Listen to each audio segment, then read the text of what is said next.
Hi, I'm Tessa, and for 5 years, I opened my grandfather's cafe before sunrise, served regulars their coffee, and counted tips that barely covered bus fare. My sister would pull up in her shiny SUV, toss a few coins into my tip jar, and call it a lesson in humility. I thought it was just cruelty, petty, sharp, and small. But it wasn't. It was preparation. Because when Grandpa's will was read, and those same coins turned into $7 million, suddenly, everyone remembered my name. But tell me, how do you forgive a family that only shows love when the numbers change? The heat hit me the second I stepped out of my car. Savannah summers had a way of wrapping around you like a damp blanket, thick, heavy, impossible to ignore. The smell of grilled meat drifted through the air, and the sound of children shouting over each other echoed from the backyard. I took a slow breath, smoothed the wrinkles from my shirt, and tried to steady my nerves. A big red, white, and blue banner hung over the patio, "Welcome home, Callista." The letters gleamed like polished brass. My name wasn't there, not even squeezed into a corner. I told myself it didn't matter. Maybe they just hadn't expected me. Maybe they'd run out of space. That kind of lie only worked if you told it fast enough to believe it. When I reached the back gate, my mother, Lucinda, spotted me first. "There she is," she called out, wiping her hands on a towel. Her smile was warm but rushed, like a hostess already juggling too many guests. She gave me a quick hug that smelled faintly of sunscreen and potato salad. "Sit wherever you like, honey. We're just about to start the burgers," she said, pointing toward the patio. Wherever I liked turned out to be a folding chair near the grill, wedged between a cooler full of melting ice and a trash bin that already buzzed with flies. My cousin Callista sat under the shaded canopy, cross-legged, surrounded by relatives laughing too loudly at everything she said. She wore one of those linen dresses people post about on lifestyle blogs, light, breezy, and expensive enough to signal success without having to say it. I lowered myself onto the metal chair, feeling it stick to the back of my thighs. My dad, Jonas, was near the grill with Gideon, Callista's father.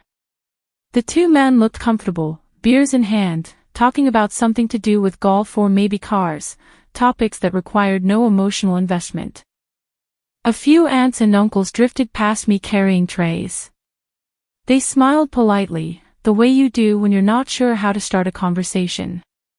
One of them asked, "So, still working in, admin for the military?" I smiled. "Something like that," I said, though it wasn't.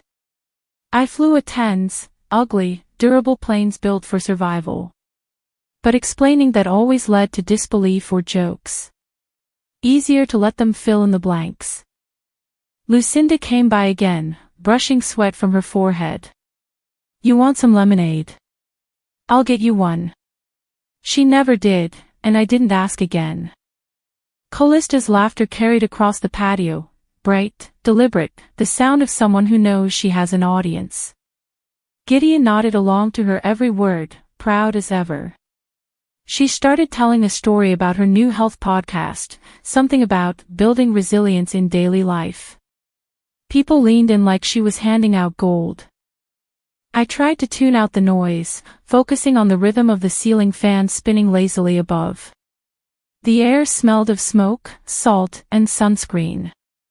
I wondered if anyone even remembered I'd been gone for 8 months. Then I heard Gideon's voice, "Callista, why don't you do the toast later? You're such a natural speaker." My plastic fork slipped from its wrapper and hit the table. I looked up. My name wasn't mentioned. Nobody even looked in my direction. A plate was placed in front of me, paper, with a burger that looked undercooked. The fork still sealed in plastic. It felt ceremonial somehow, as if the gesture said, "Here's your place, quiet, contained, temporary." I pretended not to notice the difference between my setup and the real plates under the canopy. I'd learned to live with small humiliations. In the Air Force, Hierarchy made sense, it was earned. Here, it was just inherited. When lunch began, Callista's voice rose again, cutting through the chatter. You know, flying jets is impressive, but let's be honest, it's just resume padding, right? The laughter that followed was too quick, too eager. It rolled across the table like a wave. Jonas cleared his throat, the sound flat and meaningless. He didn't look at me. Gideon sipped his beer, eyes fixed somewhere in the distance. I smiled, the kind of smile you wear when the alternative is saying something that would start a fire you can't put out. I lifted the warm can of soda in front of me, took a small sip, and let the bubbles sting the back of my throat. Inside my head, the laughter faded. In its place came the deep rumble of engines, the thick smell of sand and hydraulic oil. My mind slipped back, uninvited, to that night over Helmand Province. The headset tight against my ears, the voice of my wingman breaking through static, they're pinned down, widow. 2 clicks west. I could almost feel the stick in my hand again, the aircraft shuddering as I dove lower, too low. Copy, I'd said back then. I see them. The memory was muscle, alive and burning, stitched into me. I blinked, and the backyard came back into focus. The heat. The noise. The smell of burnt meat. Callista was still talking, one leg crossed elegantly over the other. I mean, it's great she gets to travel, she added. But not everyone's cut out for the corporate world. Some of us prefer real challenges. Someone clinked a glass. You're too funny, Callie. I wanted to stand, to tell them what real challenges looked like. The taste of sand in your mouth after a 14-hour sortie. The silence when a pilot didn't answer back. But I didn't. Instead, I laughed softly, just enough for them to think I'd taken the joke. Must be nice, I said, lifting my drink again. To know exactly what's real and what's not. Callista tilted her head, maybe sensing the edge in my voice, then quickly moved on to another topic. She always did.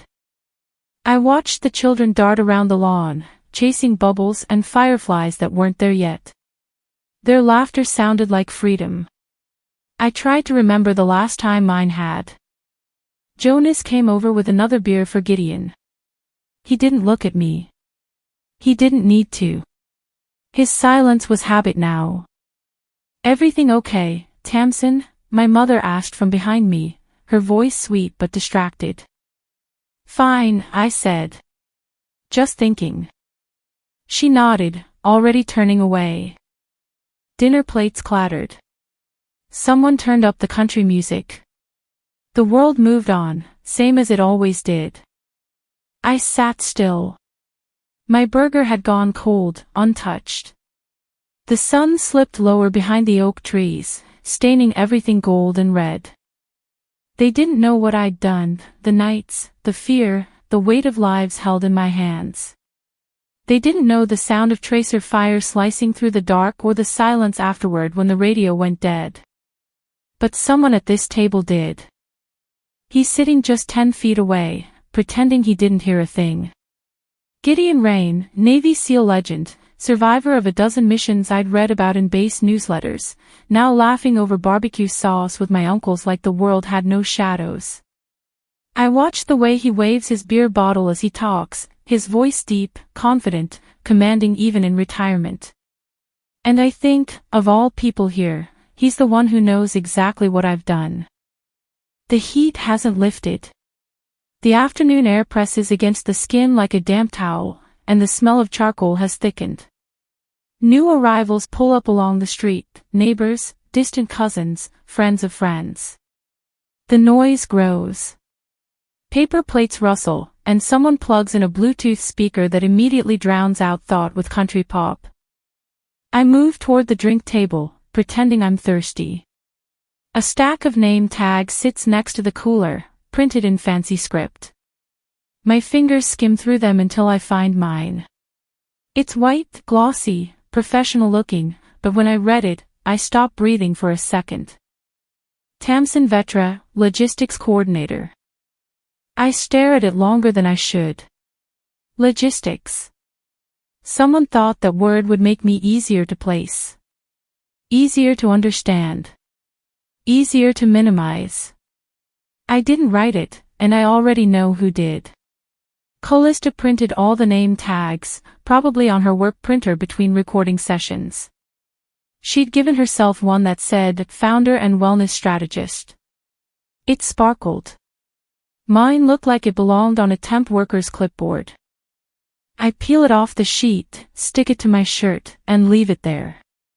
It feels like a lie, but I don't have the energy to peel off lies today. Back under the canopy, Callista stands beside Gideon, holding her glass of lemonade like it's a microphone.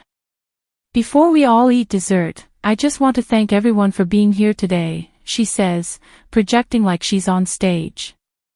Dad, you're the reason we all come together. You've taught us about strength, family, and resilience. I hope to honor that every day. Polite applause follows. Gideon gives her a proud pat on the shoulder. She continues, reading off her phone. We also want to thank Aunt Lucinda for her amazing cooking, Uncle Jonas for manning the grill. Her voice trails through the list, lilting, practiced. My name doesn't appear. I catch myself waiting for it anyway, like a reflex I can't kill. But the speech ends, and people clap again. Callista beams. Now, let's eat pie. The crowd disperses toward dessert, and I stay back a moment, watching her pose for photos with Gideon. My father claps him on the back like the world's still fine. I slip inside the house, needing air that doesn't smell of smoke or pretense. The kitchen is cooler, the hum of the fridge loud against the quiet. Lucinda stands at the counter, folding dish towels. Above the sink, a sheet of paper catches my eye. It's taped carefully, corners folded under. It's a printout, from the base newsletter. The headline reads, Local Pilot Awarded Distinguished Flying Cross for Valor. My photo is small, taken from a press file, me in flight gear, helmet under my arm. You hung this up? I ask, trying to keep my voice light. Lucinda glances up, smiling nervously. Oh, I just thought it was nice. You know, to have a little reminder. You didn't show anyone. She folds another towel. You know how they are, sweetheart. They just say I was bragging. I press my lips together. They should have seen it. You should have let them. Her eyes soften. You've always been humble, Tamsin. That's a good thing. Sometimes humility feels a lot like being erased. I leave her to the linens and head toward the living room, where conversations overlap like static. A cousin I barely recognize waves me over. Tamsin. Hey, someone said you work for the Air Force, right? Do you do, like, scheduling or personnel stuff? I'm a pilot, I start, careful to keep my tone even. Attends. Close air support. Before I can finish, Callista glides in like she's floating. She's super modest, she interrupts, placing a hand on my arm. But yeah, mostly flight planning, right? Every eye in the room turns to me, waiting for confirmation.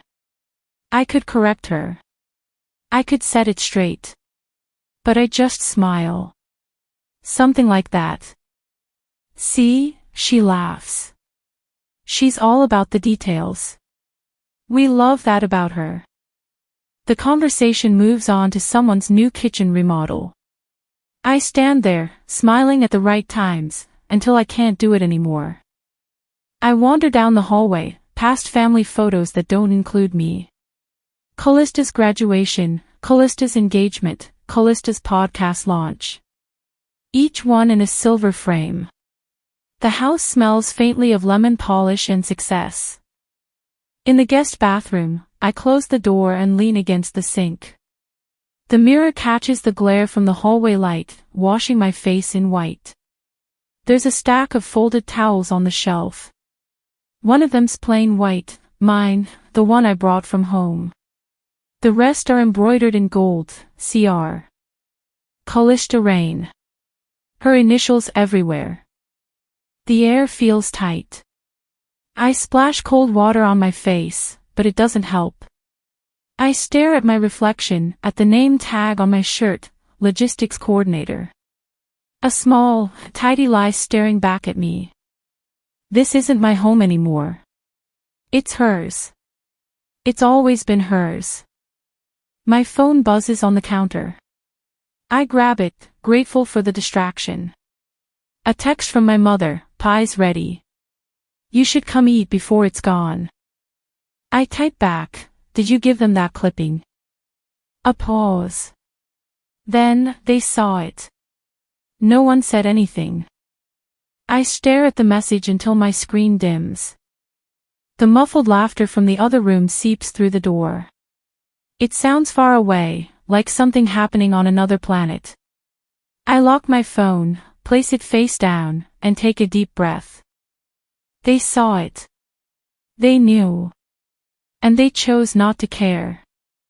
Outside, the afternoon sun is sliding lower, casting long stripes of orange across the backyard. The world goes on, music, chatter, stories about everything except the one that mattered. And somewhere out there, Kalista's laugh rings again, bright and practiced, slicing through the air like it owns it. That's when I knew, it wasn't just Kalista anymore. It was the whole family. The air had changed, I could feel it pressing down on me like humidity before a storm. I stepped back into the yard, blinking against the late sunlight. My skin was sticky with sweat, and my eyes burned, but not from the heat.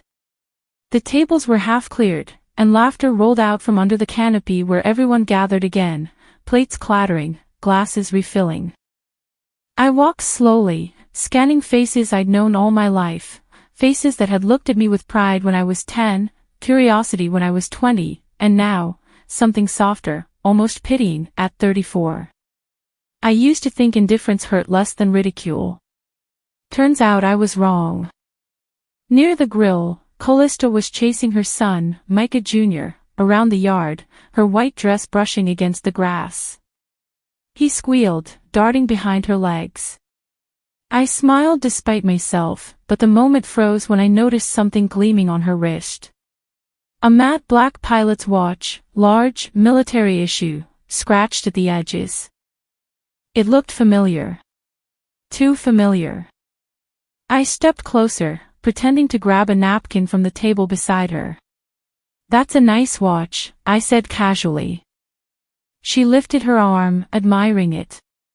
Oh, this old thing. Dad gave it to me last year. Said it didn't fit him anymore. Can you believe that? She laughed, shaking her head, oblivious to the way my heart clenched.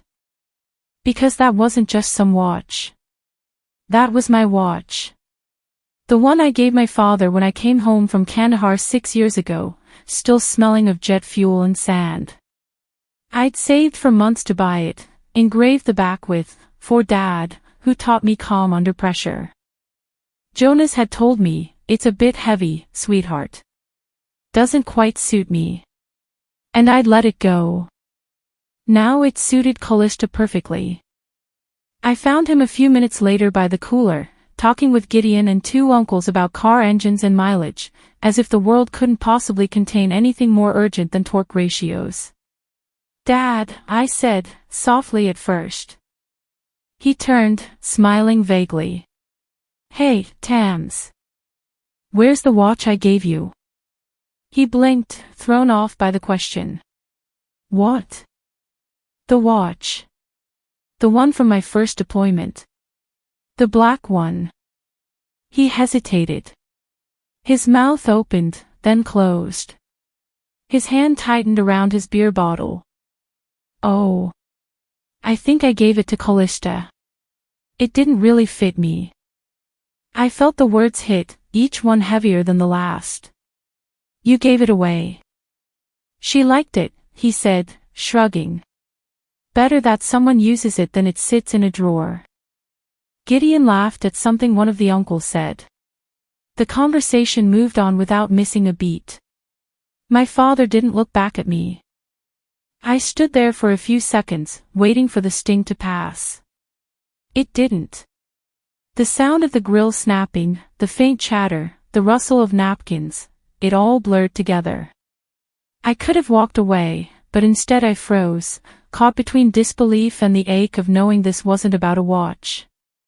It was about value, how easily mine could be given away. My mind flickered back to the desert. 6 years earlier, I'd been flying low over Helmand province, the sun a molten coin in a sky that wouldn't end. My squadron had been 3 hours into support runs for a SEAL unit pinned down in a narrow valley. Communication lines were breaking, radio static spitting through my headset. That night, between missions, I'd sat in the tent under a light that flickered more than it shone. I pulled out a notepad, wrote the words, "You taught me calm. This watch reminds me of you." I wrapped the note around the metal band and mailed it home with the care of someone sending a piece of her heart. Weeks later, he called. "Got the package. It's beautiful, Tams. Really is. Might keep it in the box so I don't scratch it." And he did. He kept it sealed away until it became just another object, then gave it to someone else. Now, standing under the soft orange glow of evening, I understood something sharp and simple: love in my family was conditional. It belonged to whoever shone the brightest that year. A voice behind me broke through the haze. "So, Tamsin, you still racking up those frequent flyer miles?" One of my cousins smirked, balancing a plate of ribs. "Bet you get great travel perks."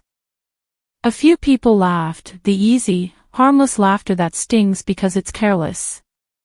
Jonas was right there. I waited, just for a heartbeat, for him to say something, anything. He didn't. He took a sip of his beer, eyes on the grill flames like they were a puzzle worth solving. I smiled tightly. "Yeah," I said. "Nothing says luxury like sandstorms and 12-hour sorties." Nobody caught the sarcasm. They just laughed harder. I excused myself before I could say something I'd regret. The yard blurred as I walked away, past the picnic tables, past the swing set where the kids were shrieking with joy. I found a quiet spot near the fence where the grass gave way to dirt. The sky was deepening, streaked with gold and purple. A dragonfly hovered near my cup of lemonade, landing for a heartbeat before darting off again. 5 seconds of stillness. That was all I got, 5 seconds before the world moved on without me again. From my corner, I could still hear the laughter. Every voice felt like a reminder of how far I'd drifted from them. You can't measure distance in miles when it's made of silence. Lucinda appeared beside me after a while, moving slower now, her hair slipping loose from its clip. She handed me a fresh napkin for no reason, just something to fill the space. "Your father's trying, you know," she said quietly. "He's just not good with emotion." I didn't turn to her. "I didn't need him to cry," I said, my voice steady. "I needed him to speak." She nodded, but she didn't argue. She couldn't. The lights strung along the fence flickered on, one by one. Somewhere, a dog barked down the street, and a car door slammed. The party carried on. I stood there, tracing the rim of my plastic cup with my finger, wondering how many more times I'd let them write me out of my own story. Maybe once more. Maybe never again. The breeze shifted, carrying the smell of grilled corn and cinnamon pie, and I heard Gideon's voice rising over the others, telling another story about valor and courage. I almost laughed. He'd never know how strange it felt to hear those words used for everyone but me. But someone else would speak, and not in my defense. I walked back into the house, wiping my palms on my jeans, trying to slow my breathing. The laughter outside dulled once I crossed the threshold, replaced by the low hum of the refrigerator and the clatter of dessert plates. Lucinda followed behind me, hovering near the counter but not saying much. She wanted to help, to comfort, but even she didn't know what to say anymore. The kitchen smelled of sugar and smoke.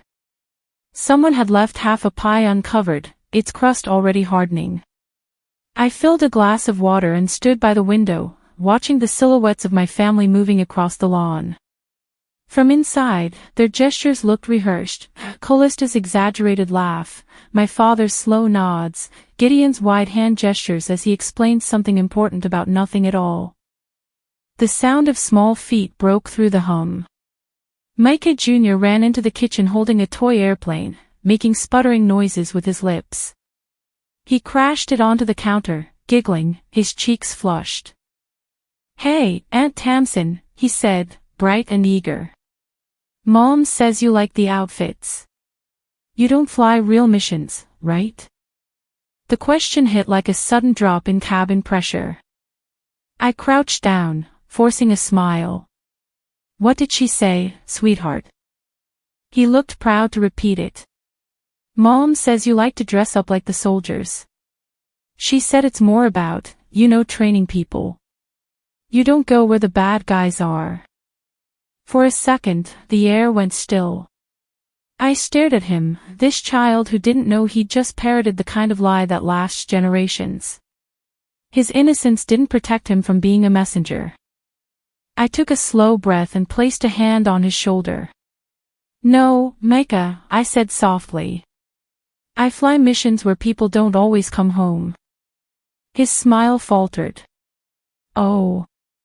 He didn't understand the weight of it, but his little head nodded like he sensed something serious. "Can I still use your call sign for my game?" That almost made me laugh. "Sure, kiddo," I said. "Just remember, names mean something." He grinned again and ran out of the room, back to the noise and safety of people who lied with smiles. I stood up slowly, my knees stiff, and took another sip of water. My reflection in the window looked older than I remembered, tired eyes, a small frown that wouldn't fade. Later, when I went to grab extra napkins from the laundry room cabinet, I saw it, a plastic folder sitting behind a stack of detergent boxes. Its label, written in neat block letters, read military correspondence. I didn't recognize it, but something about the careful handwriting pulled me closer. I pulled the folder out and flipped it open. Inside were a few printed newsletters, some photos from base ceremonies, and one sealed envelope, white, slightly yellowed at the edges. The handwriting on the front made my heart lurch. To Mr. Jonas Vetra. From Lieutenant Commander Samuel Rains, SEAL Team 4. My pulse quickened. I tore it open carefully, afraid my hands might shake too hard and rip it. "Sir," it began, "I'm writing to formally express my gratitude to your daughter, Captain Tamsin Vetra. She was the reason my team made it out of Helmand alive. She stayed in the fire zone beyond protocol to clear an extraction lane. She refused to turn back, even when the order was given to disengage." I stopped reading. The words blurred for a second before I refocused. "Her actions saved my men," the letter continued. "She embodies courage, precision, and selflessness, the kind of officer any parent would be proud to call their own." It was dated 3 years ago. I stared at the letter for a long time, unable to move. The room was quiet except for the faint ticking of the dryer. My father had received this, read it, maybe, and never said a word. It wasn't just silence anymore. It was deliberate. The paper crinkled slightly as I folded it back, pressing it flat, then carried it down the hall like evidence from a crime scene. My father was standing by the living room doorway, talking to Gideon again, the two of them laughing at some shared memory from the Navy. I waited for the laughter to fade before I spoke. "Dad," I said. He turned, smiling faintly. "Hey, Tams. You all right?" I held up the letter. "Where did you get this?" His eyes flickered. "Oh. That old thing. He scratched the back of his neck. Yeah, I got that a while back. You never told me. He frowned slightly, as though the accusation puzzled him. Didn't seem necessary. I figured you knew how proud I was. I laughed softly, though it came out cracked. You figured wrong. He shifted uncomfortably. Tamsin, come on. You know I'm not the kind of man who says things like that. That's the problem, I said quietly. You should have been. He opened his mouth, maybe to defend himself, maybe to deflect, but Gideon called him back into the conversation, and like always, he went. I stood there, the letter still in my hand, the ink beginning to smudge under my thumb. I walked back to my room, each step heavy, deliberate. The house had grown dimmer, golden light from the sunset filtered through the blinds, cutting the room into stripes. I sat on the bed for a moment, then opened the small suitcase I'd brought. My uniform jacket lay folded beneath my civilian clothes. I lifted it carefully, smoothing the fabric with my hands.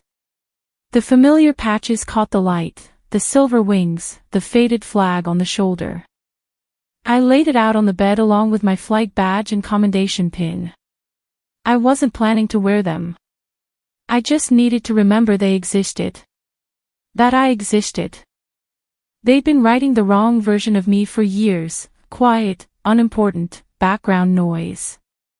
That version ended tonight.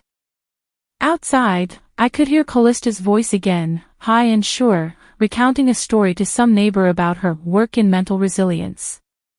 I wanted to step into the doorway and correct her, to tell them the truth, that she'd built her image from borrowed reflections of mine. But I didn't. Not yet. Instead, I picked up my phone and scrolled to a familiar name in my contacts, Captain Drew Sanderson, my old wingman. My thumbs hesitated above the keyboard for a second before I typed, still have that photo from the Helmand evac. It didn't take long for the reply. I do. You ready to let them see it? I looked back at the uniform on the bed, the letter on the nightstand, the small window framing the faint orange sky outside. I think it's time they remembered who they're mocking, I typed, and hit send. The phone buzzed once more, but I didn't check it. Instead, I stood there, still in the fading light, listening to the muffled sound of my family's laughter drifting through the walls. Tomorrow, the story would change. So when she opened her mouth again, I had mine ready. Callista had found another audience in the living room, spinning the same story she'd told twice already, about her resilience workshop and how she helped people find balance between chaos and purpose. She made it sound noble, almost heroic. My father sat in the corner pretending to listen, nodding occasionally, though I could tell his mind had drifted elsewhere. I stood near the sideboard, stirring my coffee even though I didn't want it. The air smelled of cinnamon pie and tension. The guests had trickled inside, away from the mosquitoes and the sticky night air. Conversations rose and fell like waves, comfortable, shallow waves. But under the surface, there was something else building. Across from me, Mr. Aldridge, one of Gideon's golf buddies, leaned closer with a friendly smile. They tell me you work for the Air Force. Logistics, right? Or HR. Or something with travel planning. He meant well, I think. But it was the kind of question that carried weight in the way it erased you. I smiled politely. Close, I said, setting the spoon down. I fly close air support missions. He blinked. You mean like with jets? Exactly, I said, my voice steady. 10 warthogs. 30mm cannons. Combat zones. His face went blank for a heartbeat, then he laughed softly as if I'd told a joke he didn't quite understand. Well now, that's something. Didn't know they let women do that kind of thing. They don't let us, I replied. We earn it. The room went quiet around us, like someone had turned down the volume. Callista's voice cut in, bright and brittle. Oh, come on, Tams. You make it sound like you're out there dropping bombs every day. Don't dramatize it. I turned to her slowly. That's not what I said. She shrugged, still smiling for the crowd. We all know you've done amazing things, but you don't have to make it sound scary. It's a party. I set my coffee cup down on the side table. Scary is spending 12 hours circling over a convoy so they make it home. Scary is watching the radar light up and knowing someone down there wants you gone. Callista laughed, but it didn't reach her eyes. You really need to lighten up. No, I said, meeting her gaze. You need to stop talking like you know my life. Her smile faltered. The silence stretched. I could feel everyone watching, waiting to see which one of us would back down. My heart beat hard, but my voice stayed calm. You've spent years making sure no one takes me seriously. Every story you tell, every time you turn what I do into a joke, maybe it makes you feel bigger. But here's the thing, Callista. I have something you don't. Her brow lifted, mocking. Oh really? And what's that? Proof, I said. Her face tightened, the smile now gone completely. It was a joke. Then you're going to laugh, I said softly, when the truth gets shown. No one moved. Even the ticking clock in the hallway sounded louder. I didn't raise my voice, didn't need to. The weight of it sat there between us, heavy and final. My father cleared his throat like he wanted to intervene, but he didn't. Gideon lowered his newspaper and studied me quietly. My mother, Lucinda, sat at the far end of the couch, her hand frozen over a pie knife, eyes wide but unreadable. Well, someone muttered near the doorway, trying to break the tension. But it didn't work. The air had shifted. Callista forced a chuckle. You've always been so intense, Tams. I mean, I was just teasing. Everyone knows you're amazing. You don't have to prove anything. I'm not proving anything, I said. I'm correcting it. That shut her up. For a long time, nobody said a word. The television in the background flickered silently, a nature documentary showing lions crossing a river. I watched the reflection of the light dance over Gideon's face as he studied his daughter like he was seeing her for the first time. He finally spoke. Tamsin, he said quietly, you don't owe anyone an explanation. Callista's eyes darted toward him. Dad. He held up a hand. Not now. That was the end of it, at least for the moment. The guests shifted uncomfortably, a few pretending to check their phones. I picked up my cup again and walked out before anyone could start another fake conversation. In the hallway, the house felt cooler. The lights from the living room spilled out in soft gold, fading as I turned the corner. I was halfway down the hall when I heard her heels clicking behind me. Tamsin, she hissed. Wait. I stopped, turning slowly. Her face looked different now, smaller, the edges of her confidence cracking. What was that back there? She demanded. You've never been this dramatic. Are you trying to humiliate me in front of everyone? I tilted my head. Didn't need to. You did that yourself. You've always been jealous, she snapped. I've built something on my own, and you can't stand it. Jealous? I repeated, my voice even. You use my photo for your podcast profile. You tell people I do desk work. You've spent years building your image on borrowed pieces of mine. Her jaw clenched. You think you're better than me because you went to war. I took a step closer.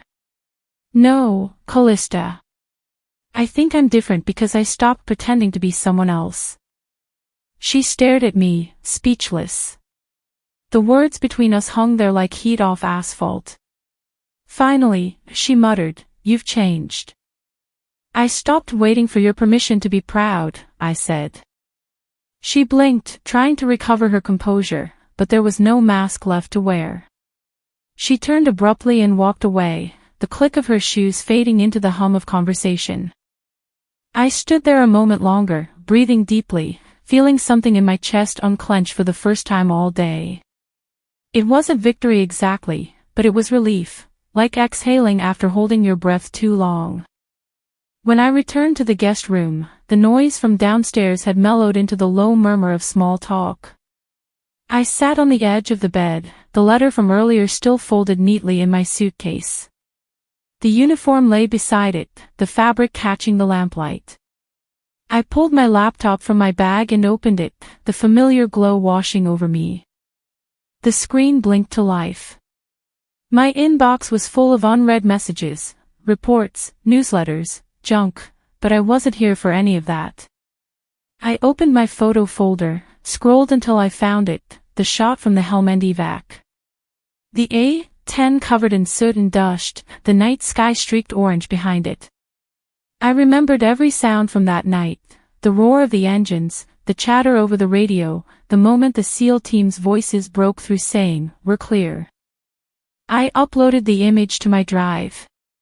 My hands didn't shake this time. Then I opened my messages and typed a new one to Bo Halvorsen. "Would you be okay confirming what I did?" It took less than a minute for his reply. "Say the word. Ready when you are." I stared at those words for a long time, the cursor blinking like a heartbeat. Then I closed the laptop gently, the faint hum of the fan the only sound in the room. Downstairs, laughter started again. Maybe someone had poured another round of coffee, maybe they were pretending everything was fine. But I knew the ground had shifted. Tomorrow, they'd stop laughing at the wrong person. I didn't say the word. I hit send instead. The file went out, clean, clear, undeniable. My laptop hummed softly as if it knew what it carried. It was out of my hands now, out of the cage of this house, flying faster than any jet I'd ever piloted. I closed the screen and sat there for a moment, the quiet pressing in. Downstairs, voices floated up, muffled laughter, the clink of glasses, someone scraping a chair. The gathering was still winding down, the kind of late-night lull when people linger just long enough to pretend they're not gossiping on their way out. I wasn't done yet. Curiosity tugged at me. I opened my phone and searched Callista's name. Her glossy face filled the screen instantly, every post perfectly curated, every caption a blend of false humility and performance. Then I found it. A link to her Women in Resilience podcast. A site I'd never looked at before, because honestly, I hadn't cared to. I scrolled. Motivational quotes, photos of her smiling into studio lights, testimonials from people who probably liked the sound of her voice more than her advice. And then, there it was. A promotional deck. The header read, "Stories of Strength, the women who inspire me." Below it, full width, my own image stared back at me in full flight gear, visor down, at 10 in the background, the one photo that had been circulated by the base after that Helmand mission. The caption beneath made my stomach twist. My sister, a logistics leader in the Air Force. Not a pilot. Not combat. Not even my name. Just a logistics leader. I clicked again, zooming in. She'd cropped the squadron patch off the sleeve, but I knew that picture like I knew my own face. She'd used my image to sell her brand. My first instinct was disbelief. Then the heat came, fast and sharp.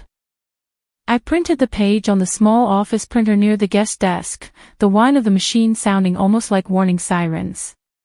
Paper still warm, I walked down the hallway toward the den, my heart steady now. Anger had burned away the hesitation.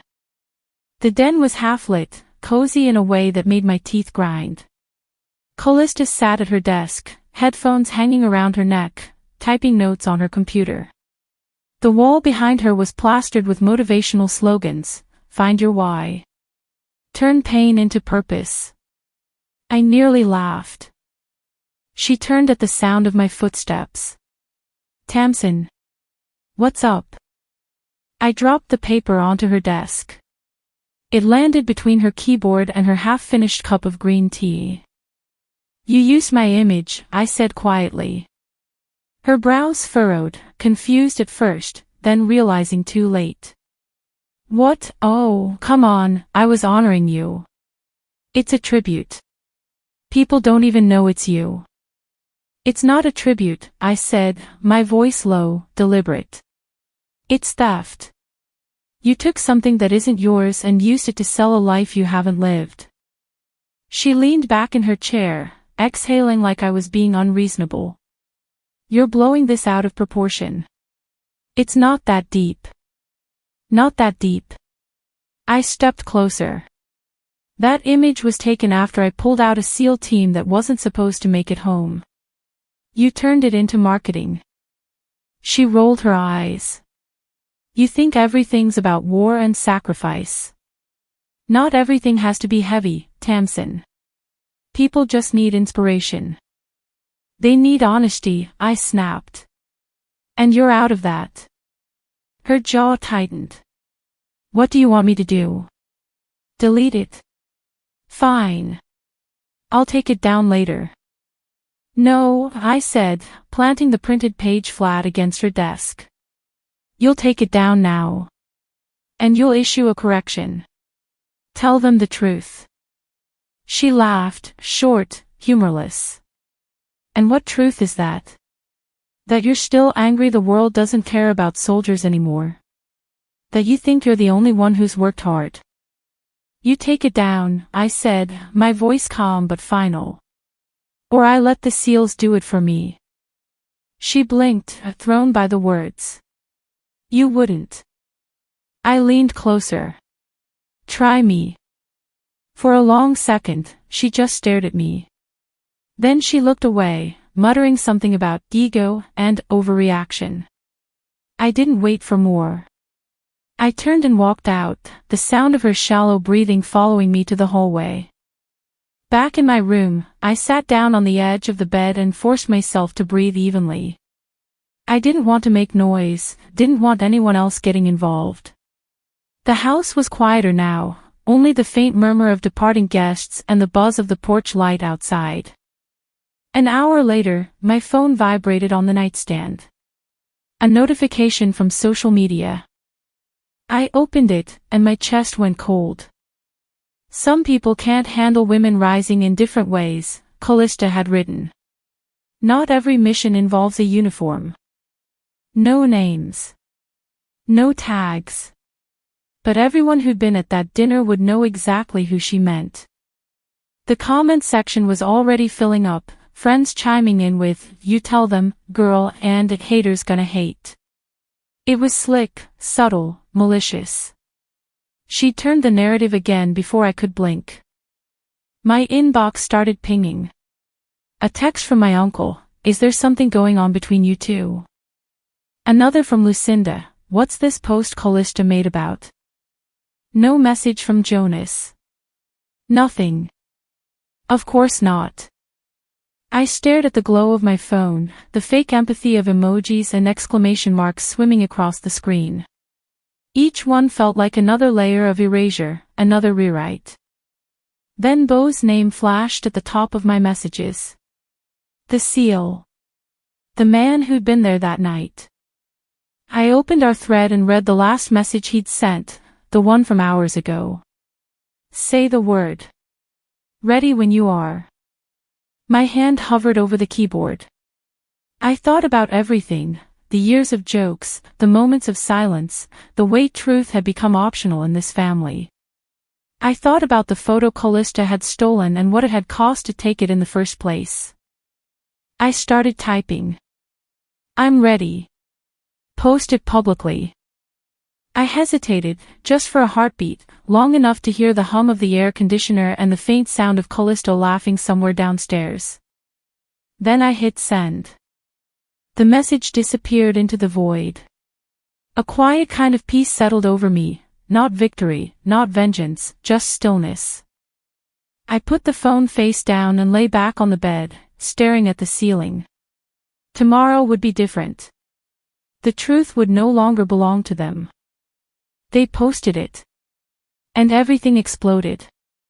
By morning, the photo had been shared across a dozen veteran forums. The caption read, "Iron Widow saved us all." She didn't flinch. We never knew her real name, now we do. Bo Halvorsen didn't just post the image. He wrote a full account, tactical details, the chaos on the ground, how my warthog came back around for a second pass after the extraction bird took damage. He ended with one line that sliced through the internet noise: she didn't save one man. She gave 12 families another Christmas.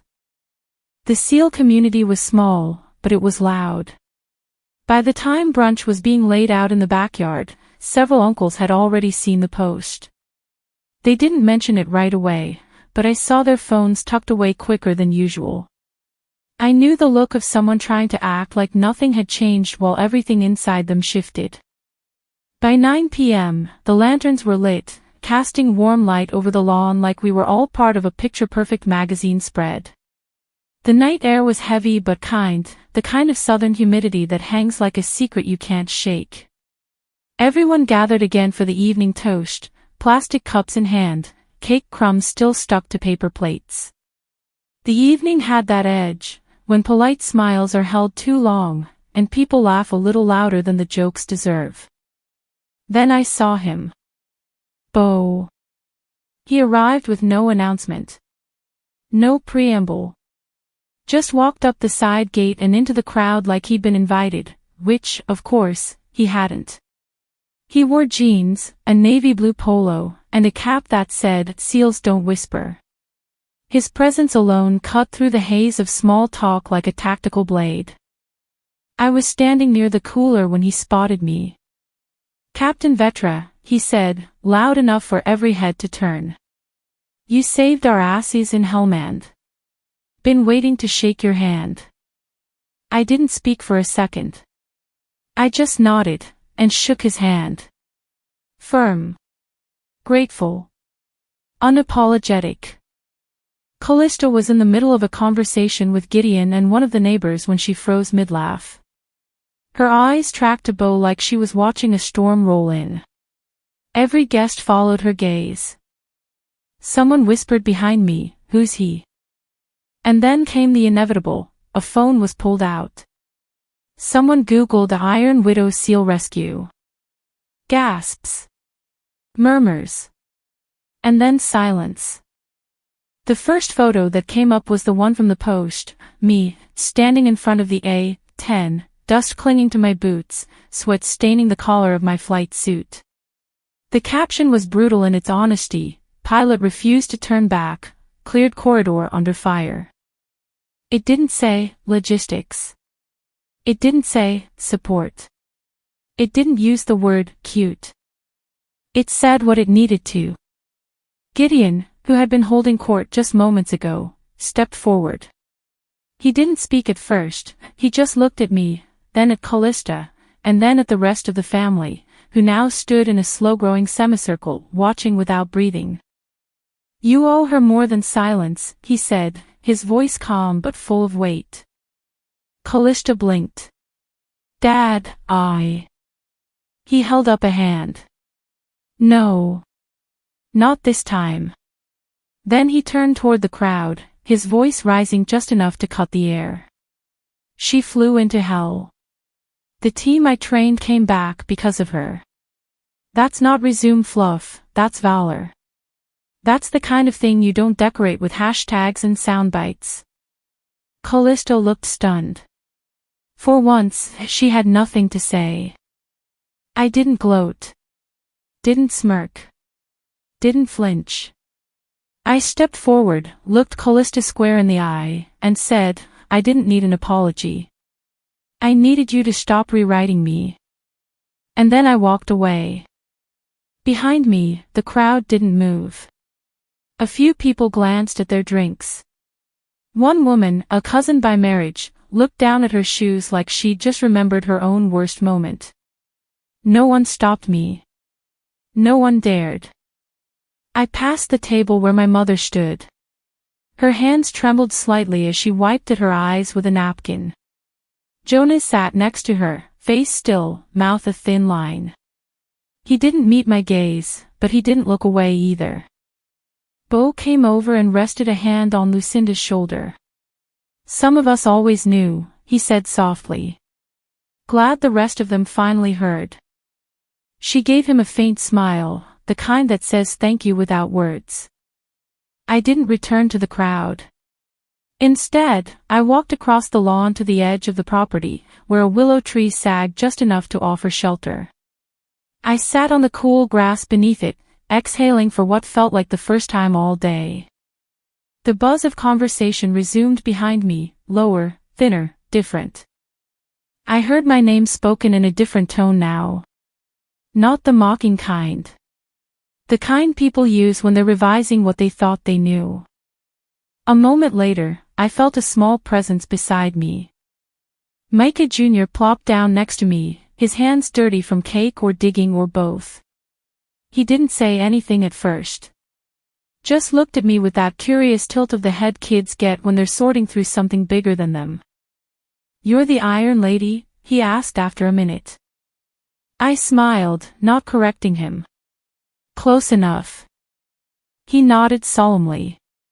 Then, small but certain, he raised his hand and saluted. I returned it, slow and sure. It wasn't applause. It wasn't a parade. But it was the first time anyone in that family saluted me.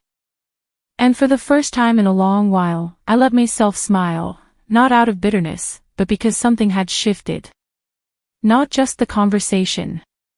Not just the room. The truth had finally spoken louder than the noise. But some truths still needed to be spoken, one last time. I stepped back onto the patio as the final toast was announced, the evening settling into that strange, tense quiet after a storm. The guests had returned to their drinks, gathered near the string lights like moths pretending not to notice the scorched air between us. The garden looked exactly the same, but nothing about it felt the same anymore. Callista stood near the fire pit, surrounded by the remaining guests.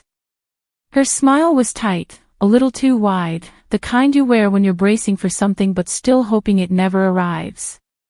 She lifted her glass, clearing her throat gently. "If I could have your attention for just a minute," she began, voice syrup smooth, "I just want to say, this family has taught me that strength comes in many forms." I tilted my head. The guests quieted, their faces turned toward her with polite expectation. "I mean it," she continued, scanning the group like a politician working the floor. "There's physical strength, of course, but also emotional strength. The kind that lets you support others, lift people up, even when you're struggling." I leaned against the railing, arms crossed. Bo stood a few feet behind me, silent but alert. "I've always admired women who serve," Callista said. "Women like my cousin, who's here tonight. She's done things most of us can't imagine, and I just want to take a second to say how proud I am to be related to someone like that." There it was. The bait. The spin. A compliment stretched so thin you could see the manipulation underneath it. "She's brave," Callista went on. "In her own way." I smiled, not kindly. It was the kind of smile I gave strangers who underestimated me in uniform. That's when I saw movement from the side, Gideon, standing slowly, his glass set down carefully on the edge of a table. He stepped forward with purpose, and the room, the yard, held its breath. "Stop," he said. Callista blinked. "What?" "Just stop," Gideon repeated. His voice wasn't raised, but it carried. "This isn't yours to spin." Callista's lips parted, stunned. Gideon turned to me. "She's the pilot who saved my SEAL team's lives." Gasps rippled through the crowd. Then he turned back to his daughter. Apologize. Now. The silence that followed wasn't empty, it was charged, vibrating, like air before lightning. Callista stammered, I didn't mean. You meant exactly what you said, Gideon cut in. Own it. Her eyes filled, not with remorse, but with shock, how quickly her foundation was cracking. Her gaze darted toward the guests, her husband, her son. But no one came to her rescue. And I didn't say a word. I picked up my jacket, slid it over my shoulders, nodded once at Gideon, and walked away down the garden path. I didn't look back. They'd heard enough.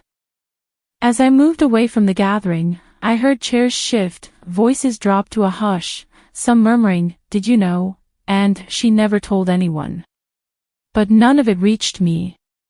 My feet moved steadily, each step a weight lifted. I passed the old swing I used to push Callista on when we were little. I passed the rusted wind chime that still caught the faintest breeze. I didn't stop. Behind me, the energy had changed. It wasn't loud. It wasn't dramatic. But it was final. I reached the side gate and stepped into the driveway. The night was warm, crickets loud in the distance. My car was parked under the oak tree where the porch light barely reached. From the kitchen window, I saw Lucinda watching me. She didn't move. She didn't wave. But I saw her lips move. She did more for this family than we ever let her. Jonas stood behind her, hands in his pockets. For the first time that day, he nodded. It wasn't an apology. But it was something. Bo followed me out, caught up just as I reached my car. Well played, he said, quiet. I didn't reply. Didn't have to. I got in, turned the ignition, and let the engine hum in the silence. The driveway felt longer than it had earlier, and the road away from the house darker than it should have been. But it didn't matter. I'd flown into worse with less certainty. The house disappeared in the rearview mirror. I didn't check twice. At a red light a few blocks down, my phone buzzed. One message. From Bo. Just 2 words. Well played. I stared at it for a second. Then I closed the screen, placed the phone face down in the passenger seat, and drove on. It was finally over. Almost. But healing doesn't always follow victory, not immediately. When I woke, the light was soft and uncertain, pushing through the blinds in uneven stripes. The house was quiet, the kind of quiet that feels earned after years of noise. My phone vibrated against the nightstand, an unending rhythm of notifications. News alerts. Messages. Mentions. The post had spread further than I'd imagined, veteran networks, military newsletters, even a few small-town news blogs. Iron Widow identified. Pilot behind SEAL rescue revealed. My face was on the screen again, but this time, it wasn't Callista's version of me. I didn't open any of them. I just turned the phone face down and stared at the ceiling for a while. Outside, the world went on as if nothing had changed. Birds in the trees, a dog barking 2 houses down, the distant hum of someone's lawnmower. Life's indifference had a way of keeping things real. Around 10, the doorbell rang. Through the window, I saw Gideon Rain standing on my porch. He wasn't in uniform, no medals, no cap, no polished stance. Just jeans and a navy blue polo shirt, hands shoved into his pockets. He looked older than yesterday, smaller somehow, though I knew he was still the same man who could command a room with a whisper. I opened the door but didn't invite him in right away. He didn't seem to expect it.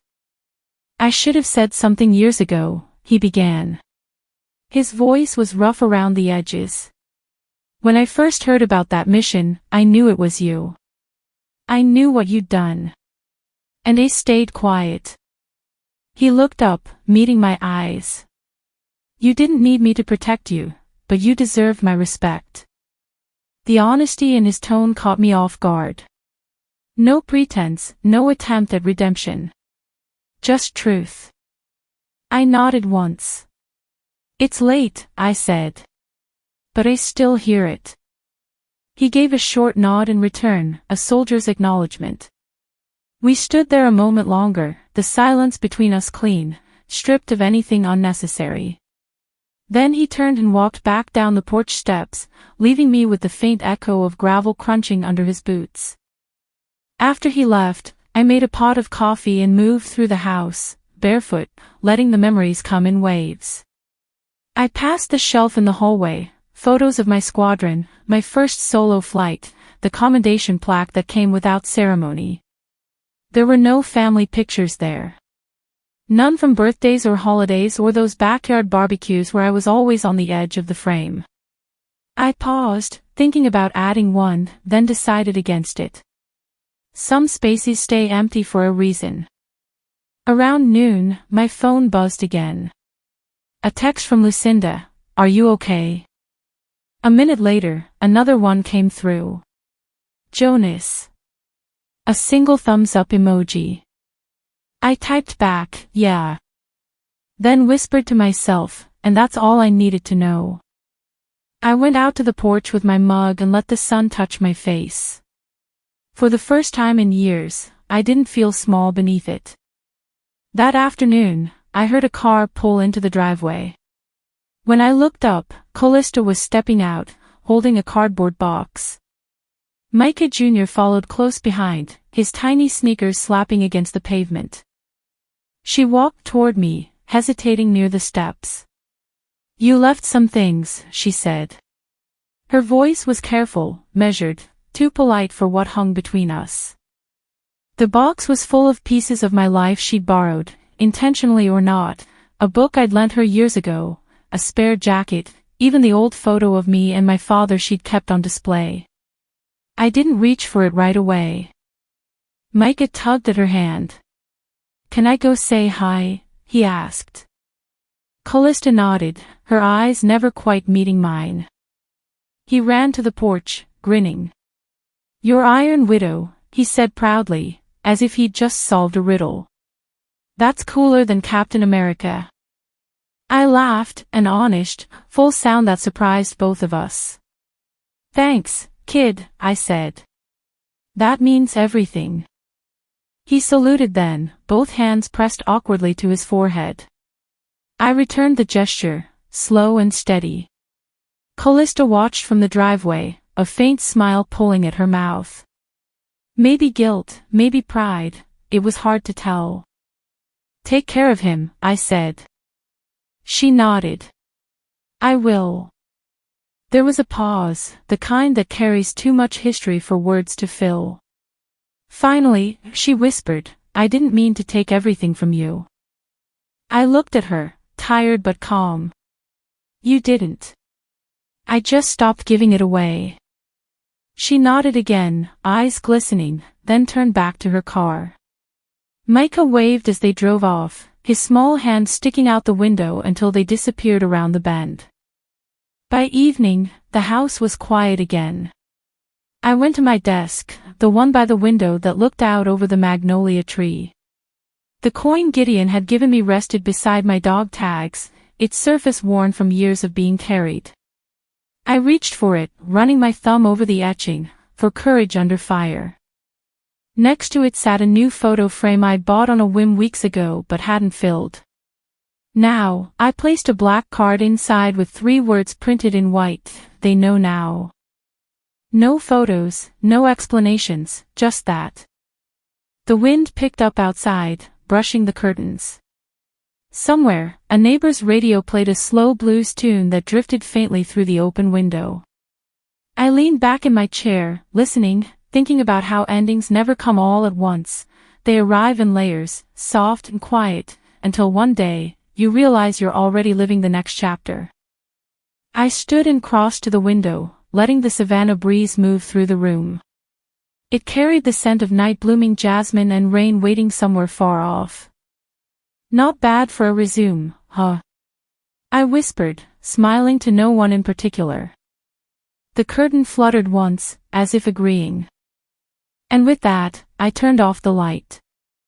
Sometimes, the deepest wounds come from the people who claim to love us most. And yet, when truth finally rises to the surface, it doesn't need to shout, it just needs to stand. This wasn't just a story about respect. It was about reclaiming it, on your own terms. Have you ever had to fight to be seen for who you truly are? Share your story in the comments, we're listening. If this story moved you, don't forget to like, subscribe, and turn on notifications so you won't miss the